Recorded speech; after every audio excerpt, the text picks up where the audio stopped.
وسلم تسليما كثيرا. قال شيخنا الأستاذ أسد الدين الأيوبي حفظه الله تعالى: الأدوية الجامعة لأمراض القلوب. Obat-obat pokok untuk penyakit hati. Obat-obatnya itu apa? Al-obat al-adwiyah al-jami'ah li amradil qulub. Yang pertama adalah nahyun nafsi amma turid. Nahyun nafsi amma turid, menyelisihi hawa nafsu. Ini lawan kata dari ridho nafsi. Ridho nafsi lawan katanya adalah nahyun nafsi.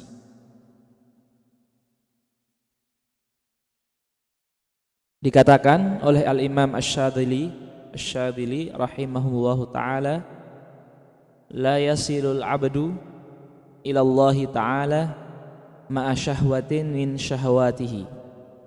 Ketika hati kita masih ada kecondongan terhadap ada ketergantungan dengan salah satu syahwat saja, maka kita tidak akan sampai kepada Allah Subhanahu wa taala. Nahyun nafsi amma turid, menyelisih hawa nafsu. Yang kedua, obat hati yang nomor 2 adalah al-ju'u, yaitu lapar. Al-ju'u, yaitu lapar. Qala sallallahu alaihi wasallam, bihasabi bani adama, cukup bagi seorang manusia itu kalau dia itu sebenarnya berpikir dalam, ya, kalau dia itu mengakui cukup, bihasbi itu artinya cukup bagi seorang manusia itu luqaimatun. Luqmah itu artinya suapan, luqaimah suapan yang sedikit. Yuqimna sulbahu, menegakkan punggungnya. Jadi sebenarnya kita itu kalau makan, kemudian makan kita itu enggak sampai kenyang, itu kita tetap bisa hidup. Ya. Justru pertama kita tetap bisa beraktivitas tanpa harus mengorbankan hati kita. Tanpa harus mengorbankan hati kita. Seperti itu. Jadi sebenarnya bagi Ibnu Adam, bagi kita manusia itu luqaimatun, 1, 2, 3 suap sampai punggung tegak itu cukup untuk kita hidup, tidak usah sampai kenyang-kenyang. Ini kata Rasulullah SAW. Kemudian yang sampingnya ini adalah permisalan syahwat. Syahwat itu dimisalkan dengan hewan.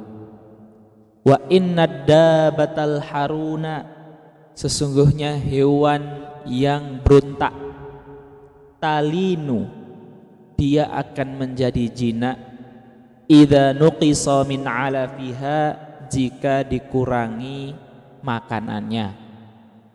Hewan yang berontak itu akan jinak jika dikurangi makanannya. Begitupun syahwat yang ada di dalam diri kita, itu dia tidak akan berontak jika kita mengurangi porsi makan kita. Jadi obat hati yang kedua adalah al-ju'. Obat hati yang nomor 3 adalah taqlilun naum, meminimalisir jam tidur. Dikatakan oleh Al-Imam Hasan Al-Qazzaz rahimahullahu ta'ala, buniya hadzal amru ala thalathati asya'a. Bangunan ini dibangun atas 3 fondasi. Bangunan apa? Bangunan tazkiyah. Bangunan tazkiyatun nafas. Bangunan mengobati hati. Bangunan menghidupkan hati. Itu dibangun atas 3 fondasi. Yang pertama, alla ta'kula illa indal faqah. tidak makan kecuali ketika betul-betul faqah, lapar banget.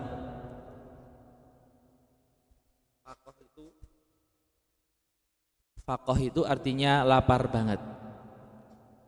Wa an la tanama illa indal ghalabah, dan tidak tidur kecuali al ghalabah, ketiduran. Sudah nggak bisa nahan lagi, akhirnya tidur. Tapi tidak mencari-cari biar ngantuk, tidak mengantuk-ngantukkan padahal nggak ngantuk. Ya. Kemudian yang ketiga, wa an la tatakallama illa inda dzarurah, dan tidak bicara kecuali darurat. Menjaga makan, menjaga tidur, menjaga lisan. Ini asas tazkiyah, taklilun naum. Kemudian obat yang keempat, iktsarus somti, atau memperbanyak diam. Dan ini sempat kita singgung di awal-awal dulu. Qala al-Imamul Munawi rahimahullahu taala, awwalu maqamis salikin alla yushghila ahadahum lisanahu bighairi dzikrillahi taala. Ya.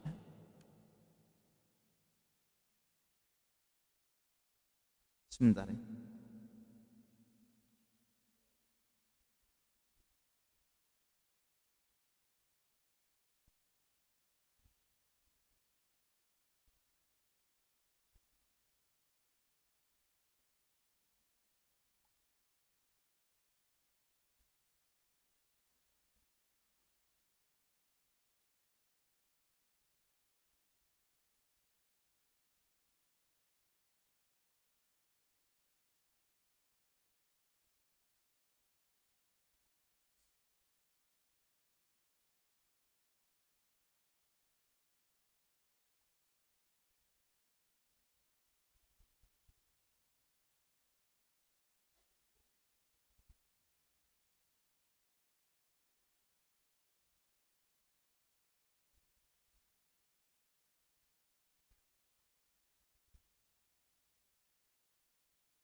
Iktsarus somti, qala al-Imamul Munawi rahimahullahu taala, awwalu maqamis salikina, awal tingkatan orang yang berjalan menuju Allah itu, alla yushghila ahaduhum lisanahu bighairi dzikrillahi taala, tidak menyibukkan kecuali dengan zikir. Kemudian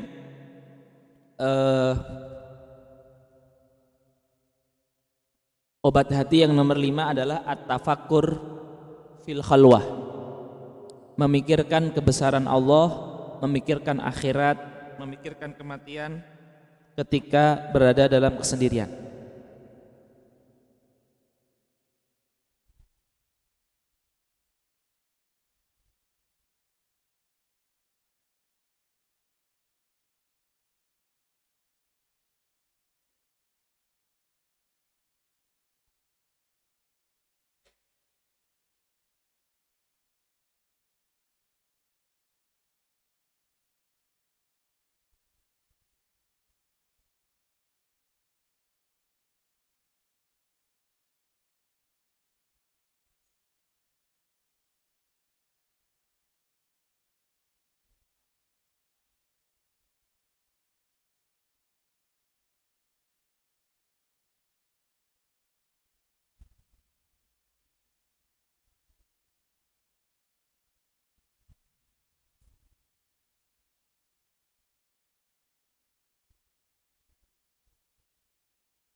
at-tafakkur fil khalwah jaa fil khabari tafakkuru sa'atin khairun min ibadati sab'ina sanatan.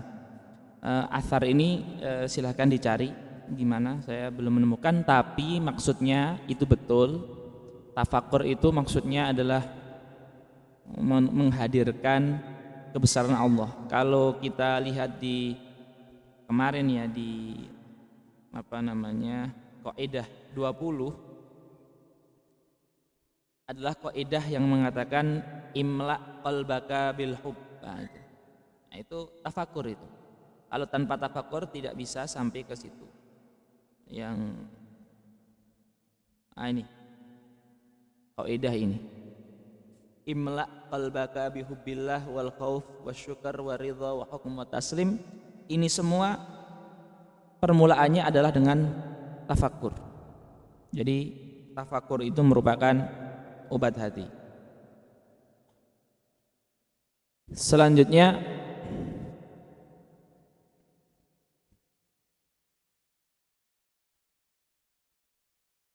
suhbatul akhyar. Nah, ini adalah lawan kata dari suhbatul asrar.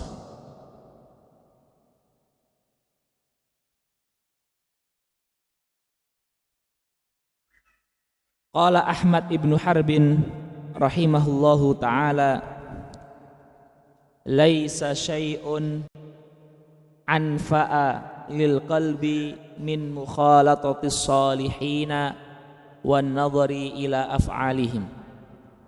Tidak ada sesuatu yang lebih bermanfaat bagi hati melebihi berinteraksi, berbaur dengan orang soleh dan melihat tingkah laku perbuatan mereka. Jadi itu merupakan sesuatu yang sangat bermanfaat bagi hati kita. Yang terakhir, yang keenam, yang ketujuh, al-iltija'u ilallahi ta'ala iltija' al-gharib. Selalu al-iltija', berdoa, memohon, berlindung kepada Allah sebagaimana orang yang sedang tenggelam, yang sedang dalam keadaan kritis itu berlindung. Ya, orang kalau sudah tenggelam itu minta tolong itu sangat tulus sekali. Ya, tidak ada keraguan, tidak ada syak di hatinya. Jadi permintaannya itu betul-betul tulus sekali kalau orang yang sedang tenggelam itu. Ya, jadi minta tolongnya tulus banget, sangat membutuhkan banget, dan tidak setengah-setengah karena memang dia antara hidup dan mati. Ya, iltija itu artinya berlindung. Ya, jadi meminta selalu perlindungan kepada Allah, seperti halnya orang yang sedang tenggelam meminta pertolongan. Nah itu selalu seperti itu. Tahqiqan liqauli subhanahu wa ta'ala iyyaka na'budu wa iyyaka nasta'in. Kemudian ini ada analoginya. Li'annal isti'anata bi rabbil kalb aula. Fa in qawamtahu mazzaqa thiyaba wa in raja'ta ila rabbih sarafahu anka birifqin. Apa maksudnya? Syahwat itu juga dimisalkan dengan anjing. Kita dalam memerangi syahwat kita, ketika kita sibuk, terlalu sibuk melawan syahwat kita, tapi melupakan yang memiliki syahwat. Sibuk melawan anjing, tapi nggak pernah punya usaha untuk menjinakkan atau untuk negosiasi dengan pemilik anjing. Kita akan capek, baju kita akan sobek-sobek, ya, mazzaqath thiyab itu akan disobek oleh anjing itu. Tapi kalau kita langsung ke pemilik syahwat, yaitu kepada Allah, berdoa, memohon, maka Allah akan memalingkan syahwat itu dari kita. Jadi ikhtiarnya harus dua, ikhtiar dawa amali, dawa ilmi, itu ikhtiar melawan, dan juga dengan doa memohon kepada Allah Subhanahu wa ta'ala. Taib, itu 7 obat hati. Kemudian qala al-musannif hafizahullahu taala, beliau menuliskan hujubul wusul, jamak dari hijab. Hijab itu penutup, jamaknya hujub. Hijabun, hijabani, hujub. Hujubul wusuli ilallahi ta'ala, penutup-penutup, penghalang-penghalang sampainya kita kepada Allah.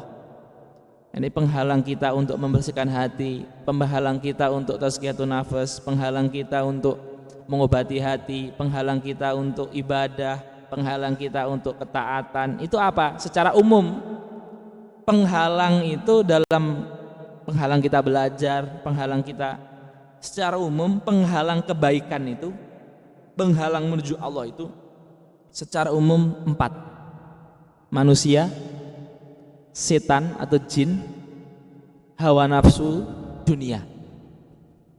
Secara umum, coba masing-masing berpikir sesuatu yang dia malas berbuat, kira-kira penghalangnya apa?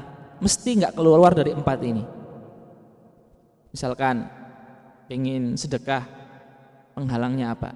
Nggak lepas dari 4 ini. Pengen belajar, penghalangnya apa? Nggak lepas dari 4 ini. Pengen puasa, penghalangnya apa? Nggak lepas dari 4 ini. Pengen birrul walidain, penghalangnya apa? Nggak lepas dari 4 ini. Pengen baca Al-Quran, penghalangnya apa? Nggak lepas dari 4 ini. Jadi penghalang itu tidak lepas dari 4 ini. Pertama adalah annas. Penghalang itu adalah manusia. Manusia ini bisa berbentuk manusia betulan atau manusia yang ada di dalam HP kita, itu juga manusia. Ya, karena dia sudah menjadi seperti teman zaman sekarang. Atau bisa juga kita kategorikan HP itu dunia. Terserah mau dikategorikan yang mana. Yang penting adalah solusi menghadapinya. Kalau penghalang kita adalah manusia, maka solusi menghadapinya adalah al-uzlah, meminimalisir interaksi, mengurangi intensitas komunikasi. Jikalau HP adalah penghalang kita dari sebuah kebaikan, solusinya tidak terus dengan HP-an dengan jumlah jam yang sama, itu namanya bunuh diri. Tapi kurangi jumlah intensitas kita berinteraksi, berkomunikasi dengan HP. Dikurangi. Kalau biasanya 3 jam itu sangat melalaikan, sangat membuat letih, sangat menguras energi, sangat mengurangi produktivitas belajar, mengajar, bekerja, ya berarti kurangi jadi 2 jam. 2 jam masih sama 1 jam. 1 jam masih sama setengah jam. Setengah jam masih sama 10 menit. 10 menit masih sama, jangan HP-an. Ya. Nah, kalau kita mau jujur dengan diri kita ya seperti itu. Ya. Kalau memang HP atau manusia itu menjadi penghalang kita untuk melakukan kebaikan.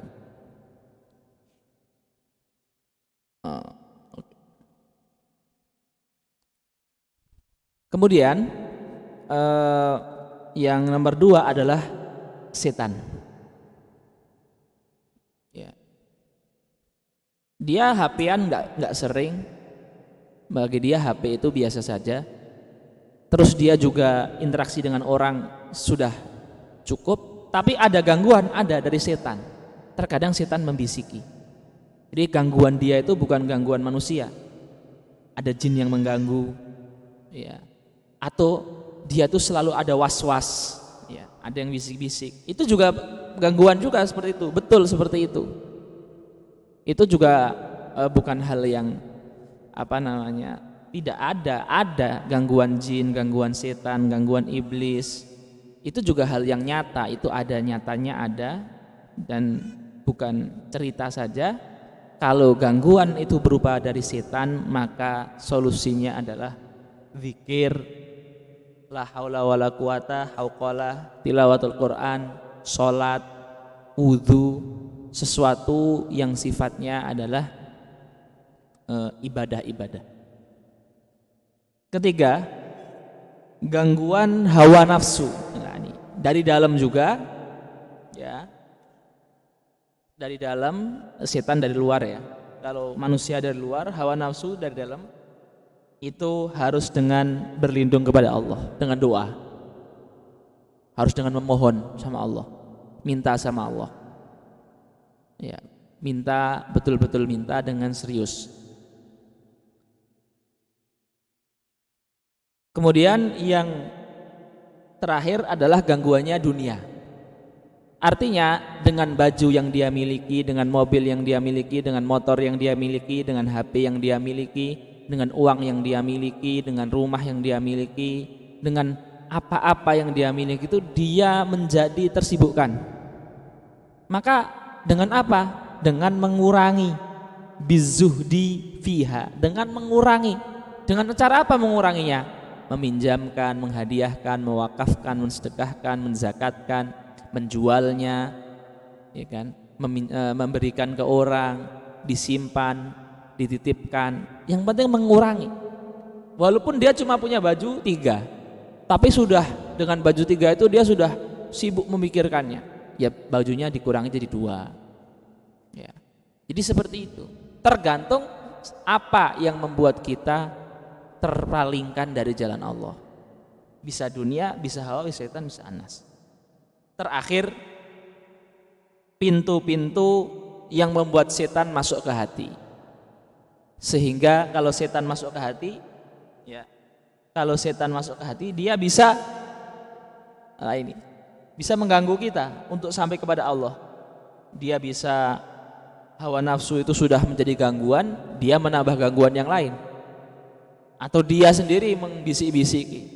Ya, atau membuat kita cinta dengan dunia, membuat kita tenggelam di interaksi. Ya, ini kalau setan dah bisik-bisik ini bisa masuk ke semuanya. Nah, bagaimana menutup pintu setan itu? Pertama adalah syahwat. Ya, jadi memang namanya ilmu tazkiyah itu memang selalu saling masuk satu sama lain, saling bersambungan. Ya, karena kata Imam Ghazali ya sudah kita sampaikan kemarin, ghamid, susah, rumit. Ya, ilmunya itu rumit. Ya, maka obatnya itu ya harus mengamalkan yang kita ketahui satu demi satu, sedikit demi sedikit. Seperti itu. Pertama, pintu masuk setan adalah syahwat. Maksudnya apa? Ya maksudnya lagi-lagi kayak yang sebelumnya tadi.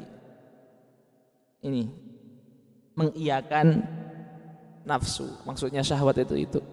Karena syahwat itu nggak bisa hilang. Kalau syahwat kita hilangkan artinya kita mati. Karena kita nggak akan makan, nggak akan minum. Syahwat tetap ada. Nggak bisa kita hilangkan syahwat kecuali dengan matinya kita. Ya. Tapi dengan cara menyelisihi keinginan syahwat maksudnya. Karena syahwat itu kalau terus diiyakan, dia akan apa? Hubbuka syai'a yu'mi wa yusim. Cintamu terhadap sesuatu, kalau kamu sudah bergantung dengan syahwat tertentu, syahwat makan, syahwat minum, syahwat jalan-jalan, syahwat tidur, syahwat apapun itu kalau sudah kita ketergantungan, maka akan membuat buta mata, wa yusim, membuat tuli telinga. Buta mata artinya tidak melihat mana yang halal mana yang haram, buta telinga artinya tidak mendengarkan nasihat ataupun syariat. Maka syahwat yang diiyakan, yang dilulu, yang diloskan itu merupakan pintu setan. Yang ketiga adalah kenyang. Kenapa kenyang ini pintu setan? Karena kenyang ini yang membuat syahwat itu berani untuk berontak. Nah, kenyang ini. Yang ketiga adalah al-ajalah, ketergesa-gesaan. Al-anatu minallah, kehati-hatian itu merupakan anugerah Allah. Wal ajalatu minasyaiton, adapun ketergesa-gesaan merupakan perbuatan setan ataupun bisikan dari setan. Apa itu al-ajalah? Al-isra'u wa tarku tathabbuti fil umur. Ketergesa-gesaan adalah pengennya cepat-cepat dan tidak mau tathabbut, memastikan dalam segala perkara. Baik, hadirin yang dimuliakan Allah, para mahasantriwati Ma'had Ta'hil Darussyahadah, dengan ini alhamdulillah kita sudah selesai membahas risalah wajizah shaghirah yang berjudul Bidayatul Hidayah. Semoga bisa kita amalkan. Amin amin ya rabbal alamin. Alhamdulillah. Kita masuk kaidah berapa?